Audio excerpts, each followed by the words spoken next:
dejar de pecar. Cristo me ha salvado, pero la verdad soy muy débil. No sé cómo hacer para dejar de pecar. Ya le he pedido muchas veces a Jesús que me cambie, pero aún así no logro dejar de pecar. Hace un tiempo también he escuchado una frase que me dejó sonando en mis oídos y que dice lo siguiente: ¿quién dice que la carne es débil? Si a mí siempre me gana. Queridos, muchos cristianos usan la excusa de que su carne es débil. Es solo una excusa. No pueden apagar sus malos pensamientos, no pueden alejar el pecado de sus caminos, se tiran al abandono espiritual y persisten en sus pecados, y luego de cometerlos, su conciencia les acusa, la culpa les invade, pero no cambian su conducta, su manera de pensar, y por último terminan por echarle la culpa a Dios. Y todo esto sucede porque su concupiscencia está bien despierta y su espíritu dormido. Queridos, hoy se termina todo eso. Ya no hay más excusas. Déjeme exhortarle a la luz de la palabra de Dios para comenzar una nueva vida sin excusas delante de su Creador. Sepa usted que se lo dice a alguien que durante muchos años se excusó delante de Dios por los sufrimientos vividos desde niño. Hoy, gracias a Él, ya no es así. Hoy soy totalmente libre y soy consciente de que debo mantener a la concupiscencia bien dormida. Y si comienza a despertarle, le dijo: shh, cállate, sujétate en el nombre de Yeshua. Así es que, hermanos, comencemos por lo que la Biblia nos dice al respecto. 1. Todo ser humano tiene dos naturalezas.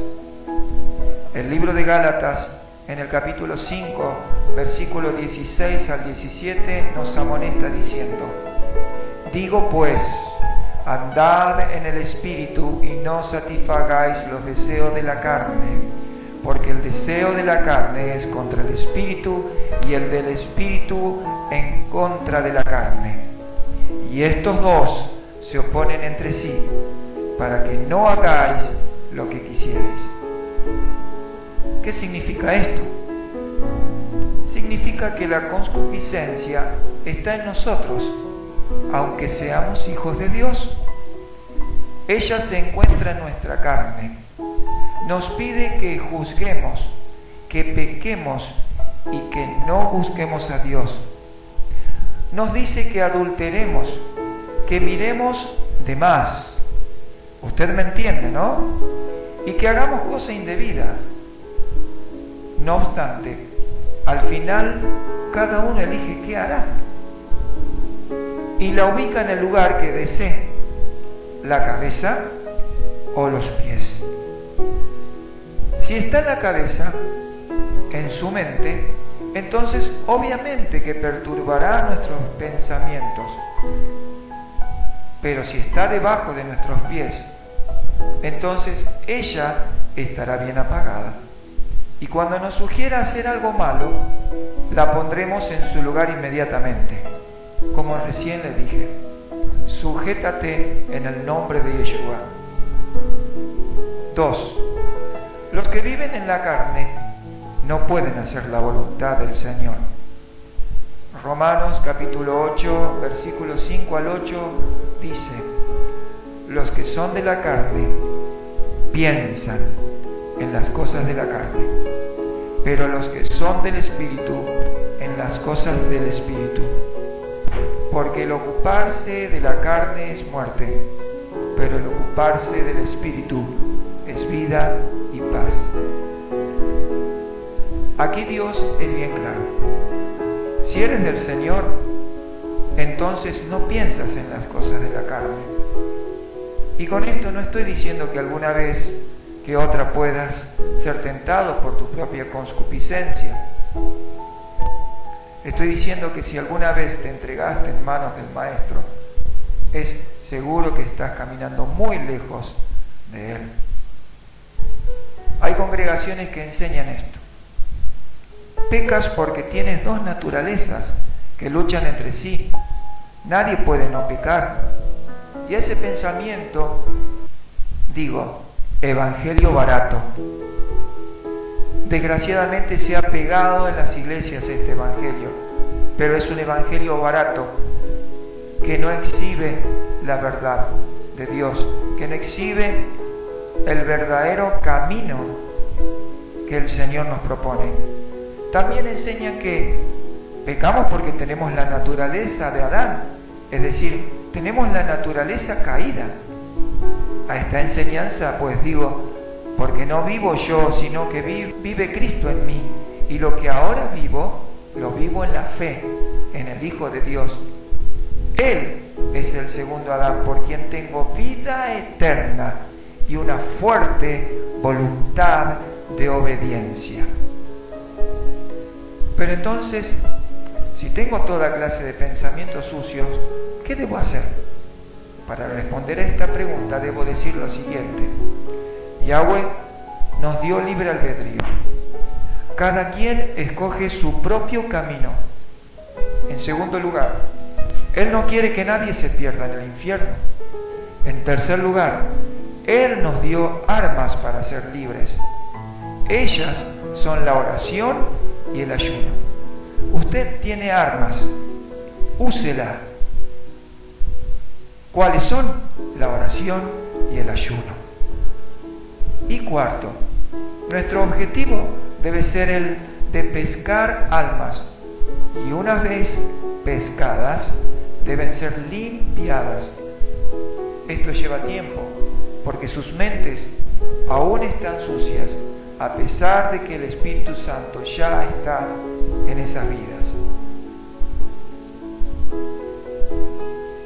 Eso implica entonces que para ser ministro de Dios, la condición ineludible es tener la mente y las manos limpias delante del Señor.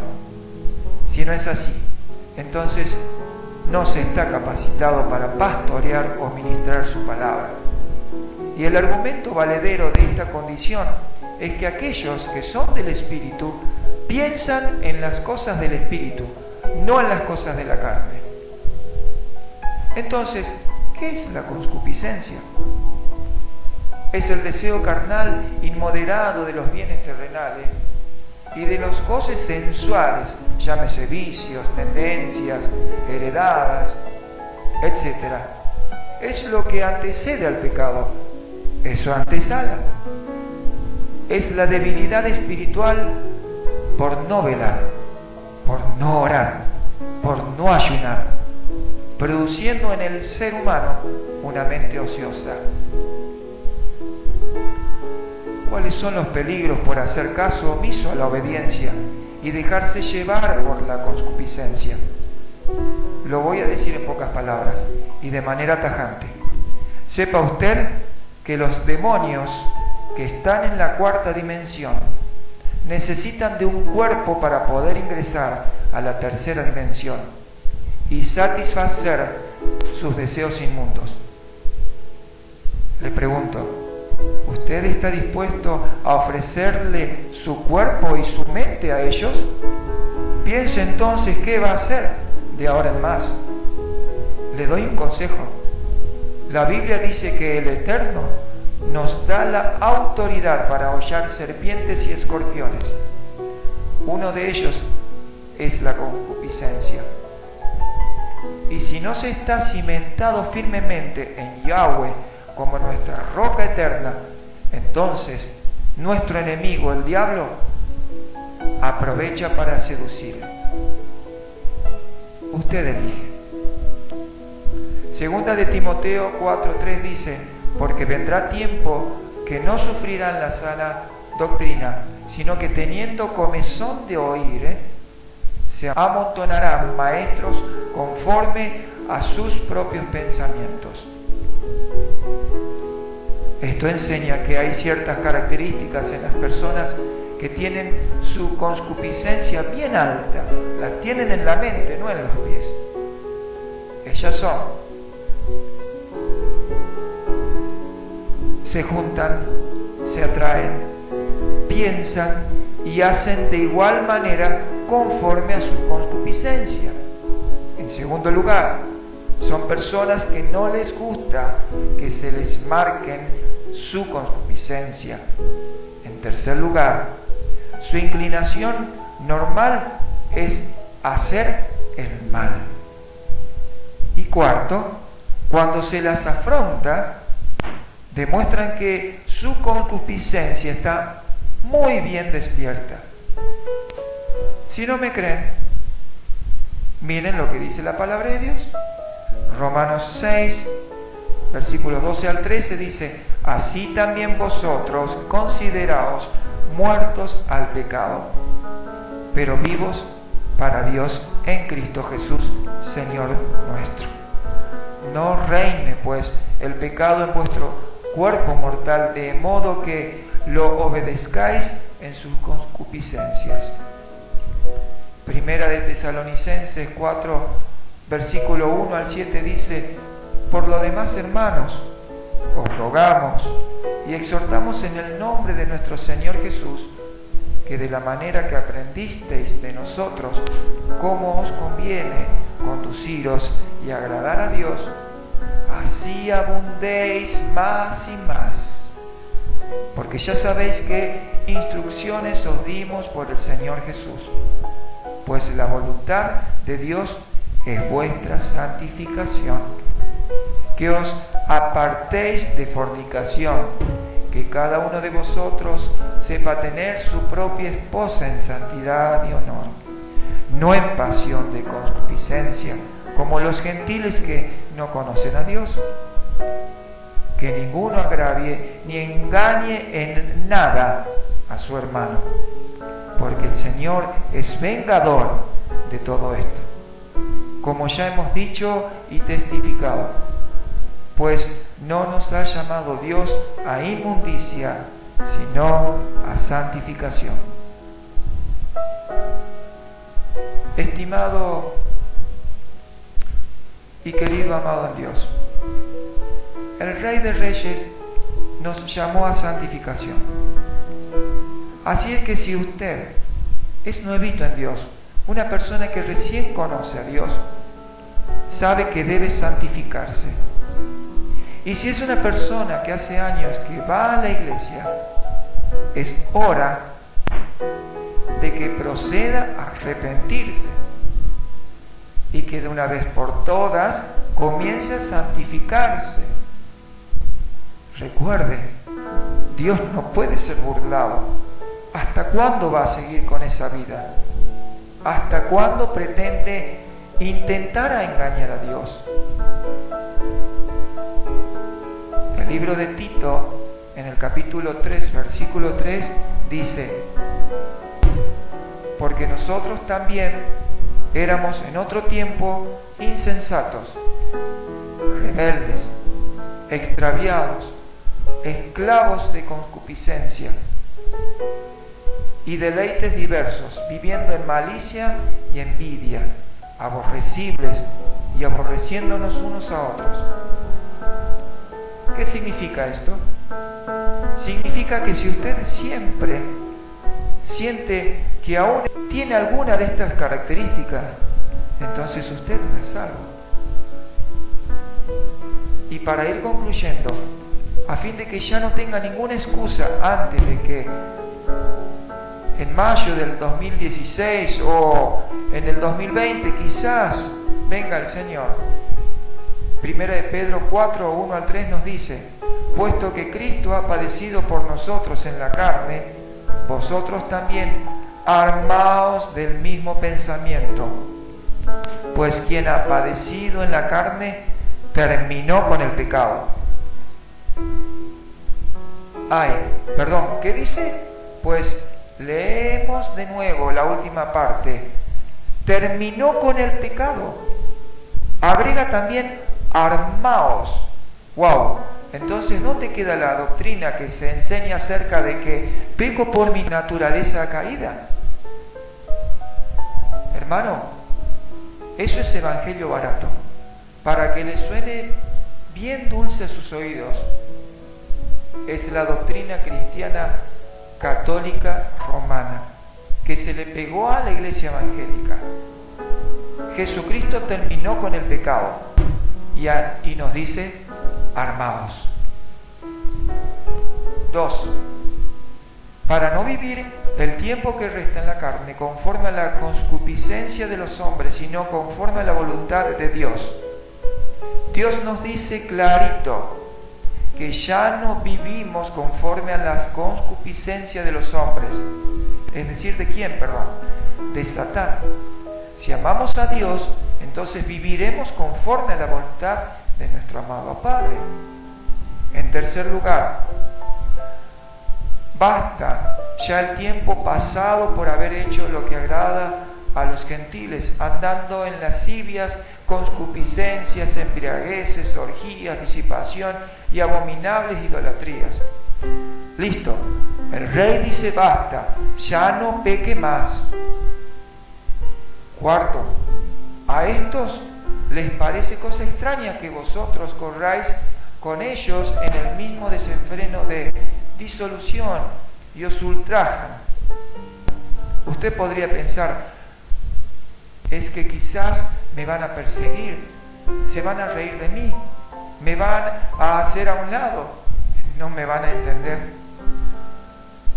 Seguro que le va a suceder esto. El mundo se maneja por la concupiscencia, no por la voluntad de Dios. Dios ya se lo ha dicho y le responde en el versículo 5.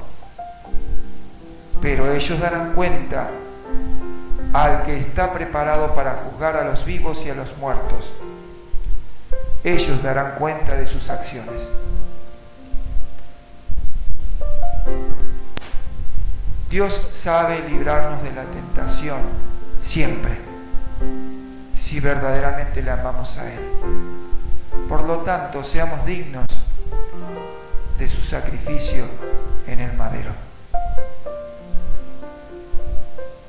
El libro de Pedro, capítulo 2, versículo 9 al 18, nos dice: sabe el Señor librar de la tentación a los piadosos y reservar a los injustos para ser castigados en el día de juicio, y mayormente a aquellos que, siguiendo la carne, andan en concupiscencia e inmundicia, despreciando el señorío, atrevidos y contumaces no temen decir mal de las potestades superiores, mientras que los ángeles, que son mayores en fuerza y en potencia, no pronuncian juicio de maldición contra ellas delante del Señor. Pero estos, hablando mal de cosas que no entienden, como animales irracionales, nacidos para presa y destrucción, perecerán en su propia perdición, recibiendo el galardón de su propia injusticia, ya que tienen por delicia el gozar de deleites cada día. Estos son inmundicias y manchas, quienes aún mientras comen con vosotros se recrean en sus errores. Tienen los ojos llenos de adulterio, no se sacian de pecar, seducen a las almas inconstantes, tienen el corazón habituado a la codicia y son hijos de maldición. Han dejado el camino recto y se han extraviado siguiendo el camino de Balaam, hijo de Beor, el cual amó el premio de la maldad y fue reprendido por su iniquidad. Pues una muda bestia de carga, hablando con voz de hombre, refrenó la locura del profeta. Estos son fuentes sin agua y nubes empujadas por la tormenta, para los cuales la más densa oscuridad está reservada para siempre. Pues hablando palabras infladas y vanas, seducen con concupiscencias de la carne y disoluciones a los que verdaderamente habían huido de los que viven en error. Si usted aún está en esta situación. Si usted es un cristiano tibio, por decirlo de alguna forma, y cree que Dios puede ser burlado, cree que se puede justificar ante Dios, debo decirle que no es así. Usted ya ha visto, a través de su palabra, ha escuchado que Dios no puede ser burlado. Ha escuchado que el Señor le da las armas para enfrentar la concupiscencia y le pide a usted que la ponga debajo de sus pies. Es verdad que ella entró a través de Adán, es verdad que tenemos un cuerpo corrupto aún y que va a ser incorruptible cuando el Señor venga a buscar a su iglesia. Es verdad. Pero sepa usted que nuestras armas son poderosas en Cristo Jesús. Así que le invito hoy a que usted haga una pequeña oración de arrepentimiento y comience a buscar el rostro de Dios, de manera que a partir de ahora, si Él viniere en unos minutos, usted pueda irse a las bodas del Cordero. Repita conmigo esta pequeña oración. Padre, en esta hora, limpia mi mente de toda concupiscencia. Saca de mi corazón toda maldad y todo pensamiento que no pertenece a tu reino. Échalo fuera de mi mente. Te pido, amado Jesús, que vengas a mi corazón y que tu Espíritu Santo limpie tu casa. Me entrego totalmente a tus pies para ser un hijo en el cual tú puedas ver y estar gozoso de tenerlo con vida. Te amo, Padre. Te amo, Jesús. Te amo, Espíritu Santo. Ven a mí y llena mi corazón de tu bondad. En el nombre del Padre, del Hijo y del Espíritu Santo. Amén. Que el Señor les bendiga.